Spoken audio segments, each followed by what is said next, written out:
የኢትዮጵያ ሀገራዊ ምክክር ኮሚሽን ከተለያዩ ሀሳቦች ውይይት ወደ ስምምነትና ምክረ ሀሳቦችን ወደ አንድ ማምጣት ምዕራፍ ላይ ደርሷል። የምክክር ኮሚሽኑ በሰጠው መግለጫ እንዳመለከተው በ500 ተሳታፊዎች የተቋቋሙት 8 የምክክር ቡድኖች በየቡድናቸው ሲመካከሩ ቆይተዋል። የተለያዩ አቋሞችና ሀሳቦች ቢኖሩም በሂደቱ በመደማመጥና በመነጋገር የጋራ ነጥቦችን ለማግኘት ሲሰራ እንደነበር ተነስቷል። በዚህም በአብዛኞቹ የምክረ ሀሳብ ጉዳዮች ላይ ስምምነት ላይ በመድረስ ስራቸውን እያጠናቀቁ መሆኑን ምክትል ዋና ኮሚሽነር ሂሩት ገብረስላሴ ተናግረዋል። በ500 ተሳታፊዎች የተቋቋመው ቡድኖች በየቡድናቸው ሲመካከሩ ቆይተው ዛሬ አብዛኞቹ ተግባብተው በምክረ ሀሳቦች ላይ ፊርማቸውን አውለው እየጨረሱ ነው። በዚህ ሂደት ውስጥ አለመግባባቶች፣ ግጭቶች አልነበሩም አይባልም።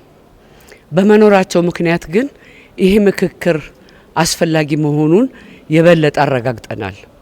እነዛ ግጭቶች ተፈተው ተደማምጠው ወደ አንድ የጋራ ሀሳብ አማካይ ሀሳብ ላይ ደርሰው በአብዛኞቹ ጉዳዮች ላይ ተስማምተው 8ቱም ቡድኖች ስራቸውን እያጠናቀቁ ነው። በዚህ መልኩ 8ቱ ቡድኖች የየራሳቸውን ምክረ ሀሳብ ካጠናቀቁ በኋላ ቀጣዩ የስራ ምዕራፍ እንደሚጀመር ምክትል ኮሚሽነሯ ጠቁመዋል። ለዚህም ከ8ቱ ቡድኖች የተወጣጣ ልዩ ቡድን መቋቋሙን በመጥቀስ ቡድኑ የተሰጠውን ስራዎችም አብራርተዋል። እነዚህ 8 የምክክር ቡድኖች ያዘጋጇቸውንና የተስማሙባቸውን ምክረ ሀሳቦች የሚያጣጥም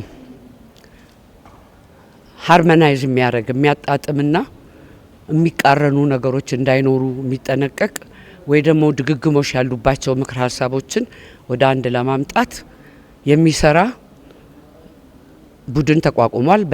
በየ8ቱም ቡድን ተመርጠው ጨርሰው ስራቸውን ይጀምራሉ። እነሱ የሚሰሩት ስራ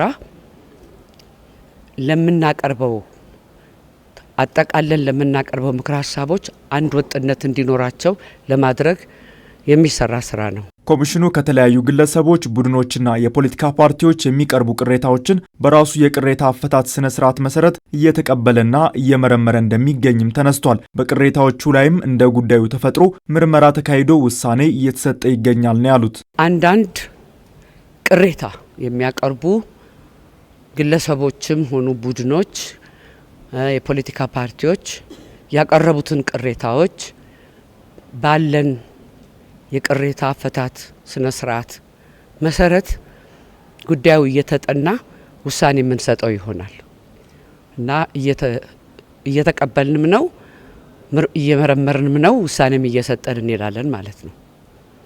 ከዚህ ባሻገር የሚቀጥለው ምዕራፍ ይሄ ሁሉ የተደከመበት ለረጅም ጊዜ ሲደከምበት የቆየ ምክክር ውጤታማነቱን ለኢትዮጵያ ሕዝብ የምናበስር ይሆናል። ኮሚሽኑ እስካሁን የስራውን 3/4 ያህል ማጠናቀቁንም ምክትል ኮሚሽነር ሂሩት ገብረስላሴ በመግለጫቸው አንስተዋል።